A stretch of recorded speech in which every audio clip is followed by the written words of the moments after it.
Hey guys, what's going on? BMcG here. Today we're here to talk about War 2 of Season 56, and this is the new Alliance War map. I have some pretty cool fights to show you guys. I actually planned for like the first time in forever for this war because the main planner of Battle Group 1, the one that I'm in, his name's Trevor. He was busy with some stuff that he had going on, so I popped in to help, and I ended up getting some cool fights to show you guys. So my team is Overseer, Purgatory, and Superior Iron Man. We are starting on Path 4 of Section 1. So this node is Steady Buildup Reverse Controls, and then there's also Calcify. So every time Man-Thing would launch a special here, he inflicts us with a bunch of Petrify. And if he launches enough special attacks, these Petrifies stack up and they become pretty potent, and he actually can reverse your willpower healing quite a bit. So a lot of people, if I assign this to them, I might suggest removing willpower or using a robot or something like that, because it's just chip damage that you don't really want to factor in. But thankfully my game plan here was to just use Overseer and try to stun lock and prevent the amount of specials that Man-Thing uses. So next up we have Jabari Panther here, and we're going to be using Purgatory here. Purgatory is going to ramp up here. She's going to gain the Skill Soul, which allows her to gain a slow passive whenever one of her damaging effects expires on the opponent. And this node here isn't too tough in my opinion. You have 18 seconds to do 15 hits. If you don't do 15 hits within that time frame, they will inflict you with a, I think it's an unsteady debuff is what it's called, but it's severe, so you can't purify it. And that pretty much makes it to where you glance pretty much everything you do. But there is willpower healing here, so it's not a huge deal. And then there is also the suppression from the node. If you intercept, you remove that timer or whatever, but that's pretty much not a huge deal with Purgatory here because she has ability power gain. Every time I hit the opponent, you see I gain that passive power gain, and yeah. So the biggest thing here that's pretty annoying is the unsteady debuff, because that's just, you know, slowing us down. We can't crit, we're glancing. But once we get going, I mean, we're good. I think we're going to be able to drop the special 2 here, and that should sort it out. So we were able to get the Skill Soul by knocking out Jabari Panther while we were in Demonic Rampage, which is awesome because we needed that for a later fight. That was specifically why I used Purgatory for that fight. But next up, we're going on Path 1 in Section 2. So the first node here has High Energy Diet. There's also Indomitable, I believe is what that one is called. And then Reinvigorated, like Unblockable. So if he gets too many regens, he will go unblockable. He will regenerate any energy damage that you deal to him. And then, yeah, you can't reverse his regen. You could just only block it out with Despair. So we are using Overseer here. Obviously we're already in the fight, but yeah, we get to a point to where he launches a special 1 here, and that gives him that blue spell. So he's gonna go unstoppable anytime we gain a buff now, which kind of sucks because I wanted to like stun lock and nuke this guy down. But yeah, we're just gonna play Overseer as if he's kind of like buff immune, if that makes sense. So we're not going to launch specials because that would activate Cosmic Mode. So we're going to focus on punishing specials, and that gives us really strong damage with our retaliation. Right there we used a heavy attack to get rid of his Eldritch Energy, and now that blue spell is about to go bye-bye, but doesn't really matter because we finished this fight without using a single special attack. So yeah, Overseer doesn't really need his specials to deal good damage. You just need to be able to punish heavies or specials. Well, heavies and or specials. But in that fight, special spamming was fine from Wong, and we were able to punish those, get like 20,000 bursts of damage with the physical, retaliation damage. And he works perfectly because he doesn't deal energy damage on that node. So high energy diet doesn't really matter. Next up, we have Buffet Over Time.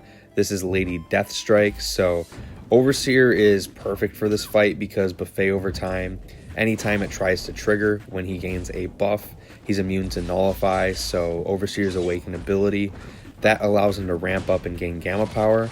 So now I'm able to drop the special 1 here, and then immediately after follow that up and gain that fury buff from the cosmic mode, and she's pretty much done here. I could have stun locked, but I just wanted to be super safe. I couldn't remember exactly where her charges were at, if she'd go unblockable or unstoppable, but really didn't matter. But yeah, now we get to use a war energy refill. We are going to the first mini island, and we are going to be taking this arcade here. Overseer is one of my favorite counters to arcade specifically.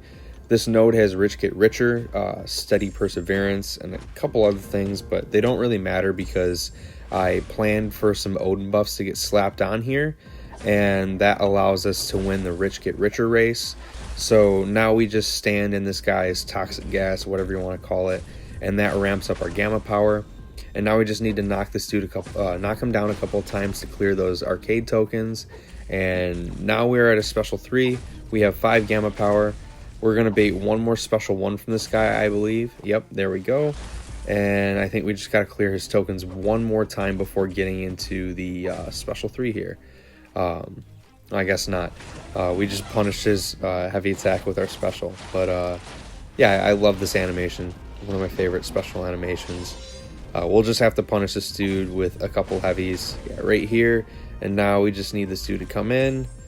We parry, get a striker going, and then we can get the special 1 going. But yeah, this fight is extremely easy at this point. We could permanently stun lock if this dude had more health because of Rich Get Richer. So yeah, really fun fight. I enjoyed that one thoroughly. Next up, we have Onslaught on Power Snack. I think there's also a Power Sting node here, but I can't remember what the name is. We'll see it in a second. But yeah, we're going to slap on an advanced power boost here to help us, take this one down faster. So yeah, there's one too many hits, steady build up unblockable, and power snacks. So Onslaught's not really going to place any debuffs on us outside of the power sting from the node. But you have to get hit by a special 1 if you want Onslaught to place debuffs on you. So I guess that's what they were hoping for. But yeah, you'll see that Onslaught never has a chance to throw a special attack here because we go in here, do a couple hits, and block bait a heavy, and then we go in and this dude is stun locked now. So yeah, I could have launched the special 1 as soon as I had it, but I wanted to be extremely safe for this reason here, just so I could get to that special 1. And again, we had a lot of range left. We could have went for the striker, then another special 1, and that would have been over 100,000 damage. So yeah, solid stuff. And then this is the first time I ever get to use Superior Iron Man in War. I took him to rank 3 in the off season, just seeing how the new hazard shift nodes looked. I figured this dude would make sense to have it rank 3. And I'm kind of glad because shortly after I contemplated all this, or it might have been happening at the same time, Zola came out.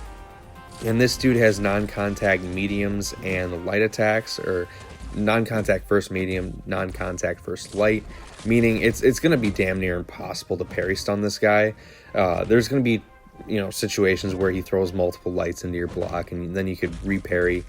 But yeah, he's hard to parry, and the cool thing about Superior Iron Man here is that he has the ability to gain an instinct buff, which allows him to parry non-contact attacks.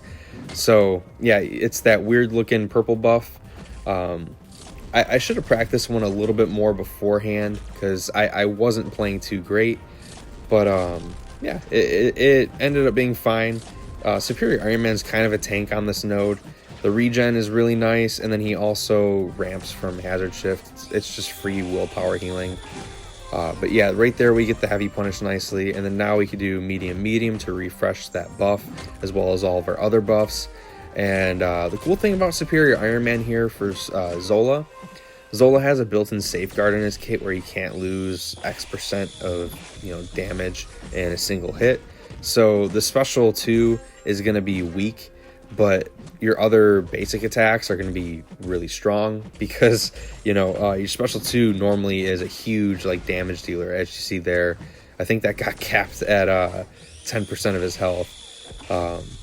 I might be wrong, But yeah, we're dealing massive damage here. Like, that was a 27k non-crit, 33k medium, and the striker closes that out. So yeah, I could definitely improve that one, but I think that was good, and I'll send that one again if we see it.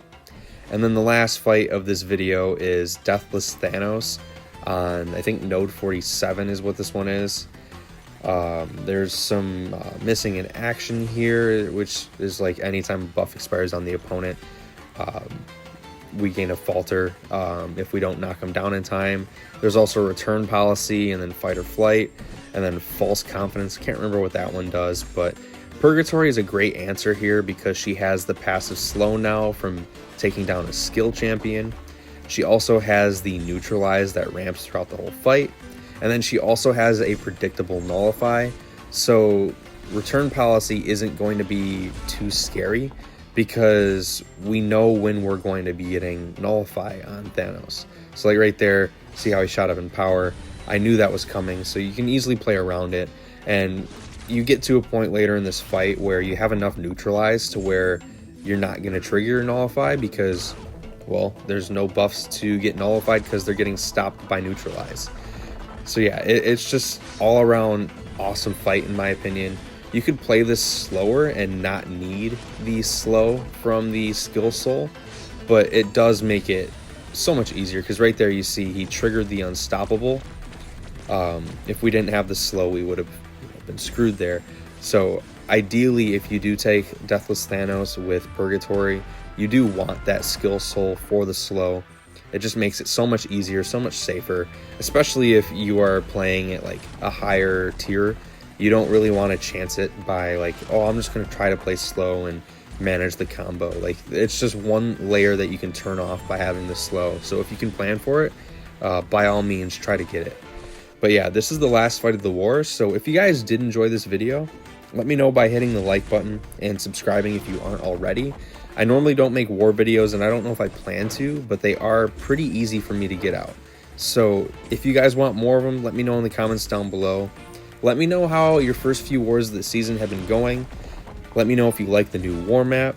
So yeah, that's going to be it for me, and I will see you guys for the next video, which I think will be on Beta Ray Bill, maybe a rank 4 showcase. So yeah, I'll see you guys then.